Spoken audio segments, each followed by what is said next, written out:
क्या आप जानते हैं कि एक हार्ट फेलियर का पेशेंट जब हॉस्पिटल में आता है तो कब हमें मीटोप्रोलोल और कब हमें कार्बिडिलोल चूज़ करना चाहिए। दोनों ही बीटा ब्लॉकर्स हैं, दोनों ही हार्ट फेलियर में मोर्टेलिटी के रिस्क को कम करते हैं, लेकिन इनका काम करने का तरीका यानी कि मैकेनिज्म ऑफ एक्शन बदल जाता है। ठीक है, अच्छा, लेकिन इन दोनों के मुकाबले से पहले एक बेसिक सवाल कि आखिर बीटा ब्लॉकर्स हैं क्या।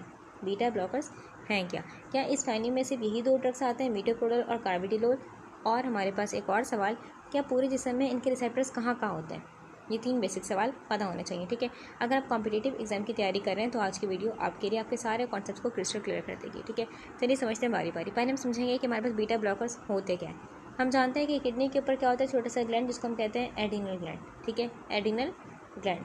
हमारी बॉडी जब भी स्ट्रेस में होती है, ठीक है, यानी कि फाइट एंड फ्लाइट कंडीशन है, यानी कि सिंपैथेटिक सिस्टम क्या हो गया, स्टिमुलेट हो गया, एक्टिवेट हो गया, तो हमारी किडनी के ऊपर ये जो ग्लैंड है एडिनल ग्लैंड, ये क्या करेंगे, हार्मोन निकालेंगे। हार्मोन का नाम क्या है, हार्मोन का नाम है एडिनलिन और एडिनलिन। दो किस्म के हार्मोन निकलेंगे, एडिनलिन और एडिनलिन। अब ये हार्मोन हमारे खून में जाकर क्या करेंगे, खून में जाकर खून में जाएंगे। ठीक है, ज़ाहिर सी बात है हार्मोन है तो खून में एंटर होंगे। ठीक है, और पूरी बॉडी में हमारे पास फैल जाएंगे। पूरी बॉडी में कहाँ लगेंगे, कौन से स्पेसिफिक रिसेप्टर पर, जिस रिसेप्टर पर जाएंगे उनको हम कहते हैं बीटा रिसेप्टर, यानी कि जहाँ पर ये जाके लगेंगे हमारे पास उनको हम कहते हैं बीटा रिसेप्टर्स। अब ये रिसेप्टर्स होते हैं हमारे पास हमारी पूरी बॉडी में होते हैं। ठीक है, अच्छा, लेकिन इनको याद रखने का तरीका बहुत आसान है कि किस तरीके याद रख सकते हैं आप, कि बीटा 1 रिसेप्टर जो होते हैं हमारे पास, बीटा वन रिसेप्टर हमारे पास होते हैं हमारे हार्ट पर।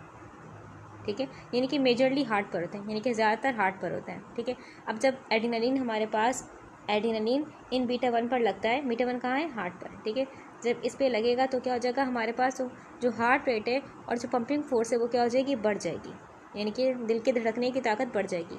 ठीक है, दिल ज़्यादा ज़ोर से क्या करेगा, खून को पुश करेगा, क्योंकि सिंपैथेटिक सिस्टम एक्टिवेट हो गया है। ठीक है, अच्छा, इस तरीके से अगर हम बात करें बीटा टू रिसेप्टर हमारे पास कहाँ होते हैं, बीटा 2 रिसेप्टर होते हैं हमारे पास, देखिए बीटा टू लिखा हुआ है। ठीक है, इसको इस तरीके से देखें, 2 लंग्स होते हैं ना हमारे पास। ठीक है, तो बीटा 2 कहाँ होता है, बीटा 2 मेजरली होते हैं हमारे पास हमारे लंग्स में होते हैं। ठीक है, यानी कि कहाँ होते हैं, हमारे ब्रंक्यूल्स में होते हैं और खून की वेजल्स में होते हैं। ठीक है, और जब हमारे पास इनको एक्टिवेट किया जाता है तो क्या होता है, ये बेसिकली रिलैक्स हो जाते हैं, यानी कि हमारे पास सांस की नालियाँ, ब्रंक्यूल्स भी रिलैक्स हो जाएंगी और खून की नालियाँ भी क्या हो जाएंगी, रिलैक्स हो जाएंगी। बीटा थ्री होते हैं हमारे पास हमारे जो फैट सेल्स, यानी कि जो एडिपोज टिश्यू है वहाँ पर होते हैं, और ब्लैडर पर होते हैं, जो कि फैट को ब्रेक डाउन करते हैं, यानी कि लाइपोलाइसिस करवाते हैं। ठीक है, अगर हम बात करें फार्मास्यूटिकली, हमारे पास जो मेडिसिन बनाई गई हैं, यानी कि जो बीटा ब्लॉकर्स बनाई गई हैं, ठीक है, वो बीटा 1, बीटा 2, बीटा 3 को सामने रखकर बनाई गई हैं। ठीक है, बाकी सारी बॉडी में दिखाई देंगे आपको बीटा रिसेप्टर्स, जैसे कि यूट्रस में, लीवर में, इंटेस्टाइन में। ठीक है, तो वहाँ पर रिसेप्टर्स हैं बीटा रिसेप्टर, लेकिन वहाँ इनका जो असर होता है वो इतना मेजर नहीं होता कि उससे कोई एमरजेंसी क्रिएट हो जाए। तो आखिर बीटा ब्लॉकर्स हैं क्या। बीटा ब्लॉकर्स वो मेडिसिन होती हैं, वो ड्रग्स होती हैं जो कि हमारे बीटा रिसेप्टर को जाके ब्लॉक करती हैं। फॉर एग्जाम्पल मेरे पास ये बीटा 1 रिसेप्टर था। ठीक है, ये कहाँ था, हार्ट पर था, ऐसा ही था ना, बीटा 1 कहाँ था, हार्ट पर था। ठीक है, तो इस रिसेप्टर वाली जगह पर कौन आके लग जाएंगे, ये बीटा ब्लॉकर्स आके लग जाएंगी। तो इससे हमारे पास यहाँ पर जो बीटा 1 रिसेप्टर पर एडिनलिन आ रहा था वो नहीं आ पाएगा, यानी कि ये जगह पहले से ही क्या है, ऑक्यूपाई है। ठीक है, तो इस तरीके से क्या करते हैं, बस बीटा ब्लॉकर्स जो होती हैं बीटा रिसेप्टर्स को ब्लॉक कर देती हैं। अब सवाल ये आता है कि बीटा ब्लॉकर्स में क्या सिर्फ यही दो ड्रग हैं, यानी कि कार्बिडिलोल और मीटोप्रोलोल।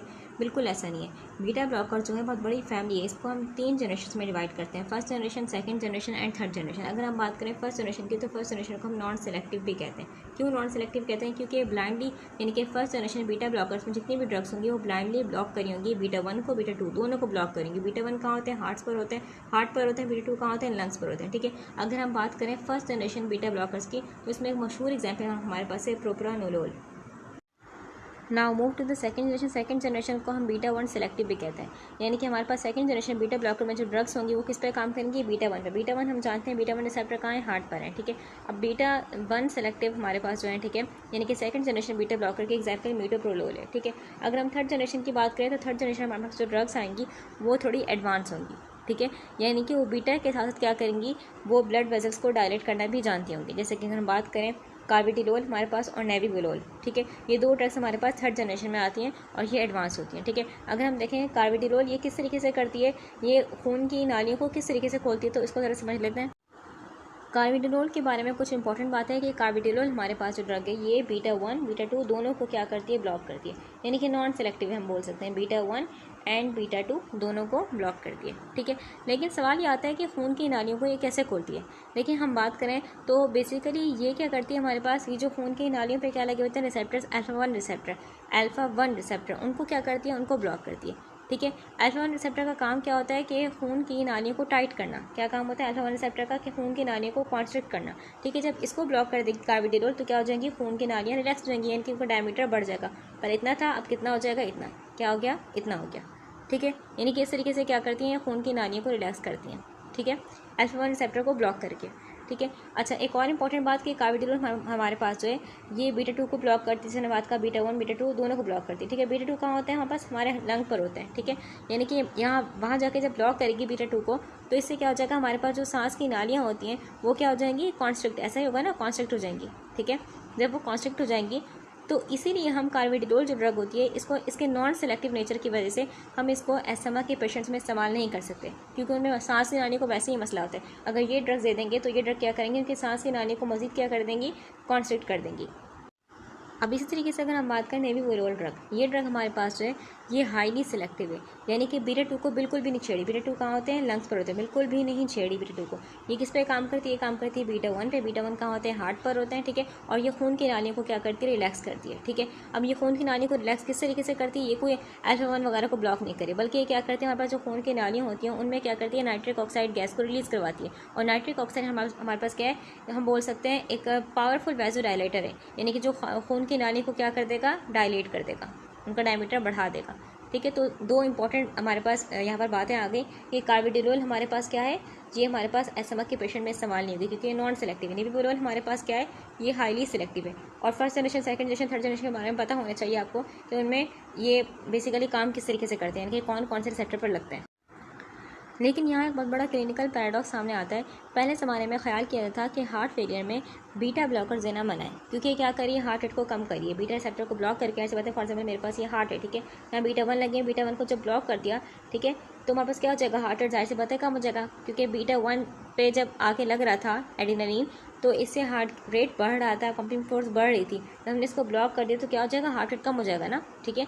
लेकिन बड़े क्लिनिकल ट्रायल से पता चला हमारे पास कि स्पेसिफिक कुछ मखसूस बीटा ब्लॉकर्स हमारे पास ऐसे हैं जिनको देने से जो हार्ट फेलियर के पेशेंट्स हैं उनमें मोर्टेलिटी यानी कि मौत का ख़तरा बहुत कम हो जाता है, ठीक है। मगर याद रखें, पूरे मेडिकल साइंस में हम सिर्फ 3 बीटा ब्लॉकर्स ऐसे हैं जो हार्ट फेलियर में मोर्टेलिटी को कम करने के लिए गोल्ड स्टैंडर्ड माने जाते हैं। जैसे कि अगर हम बात करें, मीटोप्रोलोल हो गया, कार्बिडिनोल हो गया हमारे पास, और हमारे पास हो गया बिसोप्रोलोल, ठीक है। ये 3 ऐसे हैं हमारे पास, ठीक है। अक्सर एग्जाम में ये भी पूछ सकते हैं हमारे पास कि ये 3 ही क्यों, बाकी क्यों नहीं। तो इसकी 3 बड़ी वजह हमारे पास है। अगर हम बात करें कि इन तीनों के बारे में जो इंटरनेशनल ट्रायल्स का डेटा मिला है, ठीक है, उससे प्रूफ मिला है हमें कि जो ये जो हमारे पास है ये 3 ड्रग्स, ये मौत का ख़तरा, मोर्टेलिटी का ख़तरा 30 से 35% तक कम करती हैं, ठीक है। 30 से 35% तक ये कम करती हैं ख़तरा। और एक और इम्पॉर्टेंट बात कि ये नो ISA है। मतलब क्या, इसका मतलब ये है इंट्रिंसिक सिम्पैथोमिमेटिक एक्टिविटी, यानी कि कुछ बीटा ब्लॉकर्स ऐसे होते हैं जो रिसेप्टर पर लग तो गए, रिसेप्टर को ब्लॉक भी कर दिया, हल्का सा ब्लॉक किया, हल्का सा एक्टिवेट रहने दिया, यानी कि जिसको हम बोलते हैं पार्शियल एगोनिस्ट। क्या बोलते हैं, पार्शियल एगोनिस्ट। हार्ट फेलियर का जो पेशेंट होता है उसका हार्ट पहले से ही क्या होता है, थका हुआ होता है, कमज़ोर होता है, ठीक है। उसे पार्शियल एक्टिविटी नहीं चाहिए, बल्कि क्या करते हैं हमारे जो ये ड्रग हैं, 3 ड्रग, ये जो गोल्ड स्टैंडर्ड ड्रग हैं, क्या करेंगे, ये कम्प्लीटली क्या करते हैं उसको, यानी कि पार्शियल एगोनिस्ट नहीं करते तरीके से रिसेप्टर को ब्लॉक, बल्कि कंप्लीट तरीके से ब्लॉक करते हैं, ठीक है। अच्छा, एक और इंपॉर्टेंट बात, हमारे पास जो मीटोप्रोलोल ड्रग होती है हमारे पास, ये एक मीटोप्रोलोल सक्सिनेट हमारे पास जो ड्रग है, ठीक है। अच्छा, हमारे पास ये जो होती है एक स्टैंडर्ड रिलीज़ है, यानी कि 24 घंटे क्या करती है, बराबर तरीके से असर करती है, ठीक है। इस तरीके से अगर हम बात करें, हमारे पास एक और ड्रग है जो कि बिसोप्रोलोल हमारे पास जो है ये हाईली सिलेक्टिव है, याद रखिएगा, बीटा 1 सिलेक्टिव है। अब यहाँ इंपॉर्टेंट सवाल मैं पूछ सकती हूँ कि कार्बिडिनोल जो ड्रग है क्या ये एस्थमा के पेशेंट को दे सकते हैं, जवाब होगा नहीं, क्योंकि ये नॉन सिलेक्टिव है, ठीक है। अच्छा, मैं एक और सवाल पूछती हूँ कि बिसोप्रोलोल हमारे पास जो है क्या ये लंग्स पर काम करेगी, जवाब होगा नहीं, क्योंकि बीटा 1 सिलेक्टिव है। चलिए अब आते हैं आज के हमारे मेन टारगेट पर कि मीटोप्रोलोल और कार्बिडिरोल दोनों ही हार्ट फेलियर में अप्रूव्ड है। तो फ़र्क दोनों में क्या आता है? अगर हम बात करें मीटोप्रोलोल की, तो मीटोप्रोलोल हमारे पास क्या है, प्योर सेलेक्टिव है, यानी कि प्योर सेलेक्टिव बीटा 1 है। ठीक है, बीटा 1 ब्लॉकर है। बीटा 1 कहाँ होते हैं? हार्ट पर होते हैं, यानी कि हमारे पास ये बीटा 1 रिसेप्टर को ब्लॉक करती है। ठीक है, यानी कि हार्ट रेट को कम करेगी और मायोकार्डियल ऑक्सीजन डिमांड को भी क्या करेगी, कम करेगी। अब फ़र्ज़ करें हमारे पास ये जो हार्ट है बिल्कुल हेल्दी इंसान का, ठीक है, ये बहुत तेज़ धड़क रहा है, यानी कि नॉर्मल धड़क रहा है, ठीक है, हाई स्पीड से धड़क रहा है, तो इसकी जो ऑक्सीजन डिमांड होगी वो भी क्या होगी, ज़्यादा होगी, यानी कि हाई डिमांड होगी ऑक्सीजन। ठीक है, हार्ट फेलियर का जो पेशेंट होता है उसका हार्ट पहले से ही क्या होता है, कमज़ोर होता है। ठीक है, तो मीटोप्रोलोल ड्रग क्या करती है, ये हार्ट रेट को स्लो करती है ताकि उसकी जो ऑक्सीजन की डिमांड है वो भी क्या हो जाए, कम हो जाए, जिससे जो कमज़ोर दिल है उस पर प्रेशर ना पड़े।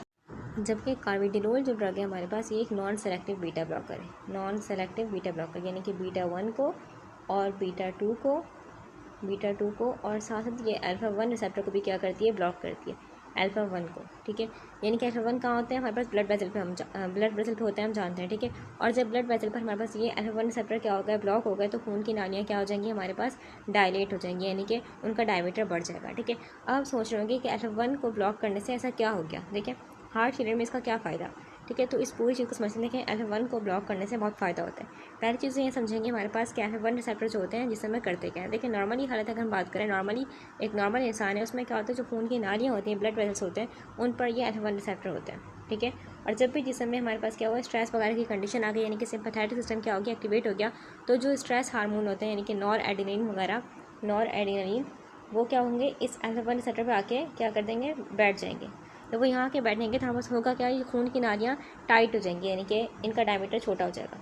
ठीक है, यानी कि कॉन्स्ट्रिक्ट हो जाएंगी, टाइट हो जाएंगी, जिससे खून का प्रेशर क्या हो जाएगा, बढ़ जाएगा। सिंपैथेटिक सिस्टम यही तो होता है कि खून का प्रेशर क्या होता है, बढ़ जाता है, ऐसा ही होता है ना। ठीक है, तो ये कंडीशन हो जाती है। ठीक है, लेकिन कार्बिडिलोल हमारे पास क्या है, कार्बिडिलोल एक ऐसी ड्रग है जो कि क्या है, बीटा ब्लॉकर है। ठीक है, और साथ साथ क्या है, अल्फ़ा 1 ब्लॉकर भी है। जाती है जाके क्या करेगी, इस खून की नालियों में जो लगे अल्फ़ा 1 रिसेप्टर, इनको क्या कर देगी, ब्लॉक कर देगी। ठीक है, यानी कि नॉर एड्रेनलिन आ रहा है, ठीक है, तो लेकिन लग नहीं पा रहा, क्योंकि इससे पहले से कौन लगा हुआ है, कार्बिडिलोल लगी हुई। ठीक है, यानी कि खून की नालियाँ टाइट नहीं होंगी बल्कि रिलैक्स हो जाएंगी। ठीक है, जिसे हम बोलते हैं ब्लड प्रेशर थोड़ा सा नॉर्मल हो गया या डाउन हो गया। अब इस वाइजोडाइलेशन का सबसे बड़ा फ़ायदा होता है सिस्टोलिक डिस्फंक्शन वाले पेशेंट में। फॉर एग्जाम्पल मेरे पास ये इस पेशेंट का हार्ट है जो कि क्या है, सिस्टोलिक डिस्फंक्शन है, यानी कि सही तरीके से इसका हार्ट कॉन्ट्रैक्ट नहीं कर पा रहा। सिस्टोलिक मतलब क्या होता है, कॉन्ट्रैक्शन, डिस्फंक्शन मतलब कमजोरी, यानी कि इसका हार्ट सही तरीके से कॉन्ट्रैक्ट नहीं कर पा रहा। ठीक है, अब मेरे पास ये क्या है, खून की नालियाँ जो कि क्या है हमारे पास, जो कि कॉन्स्ट्रिक्ट है। ठीक है, यानी कि डायलेट नहीं है बल्कि कॉन्स्ट्रिक्ट हुई है। ठीक है, तो हमारे पास इस कमज़ोर हार्ट को ये जो नालियाँ हैं, कॉन्स्ट्रिक्ट नालियाँ खून की, इनके खिलाफ जितना प्रेशर लगाना पड़ रहा है, ठीक है, खून को पंप करने में, इसको हम कहते हैं आफ्टर लोड।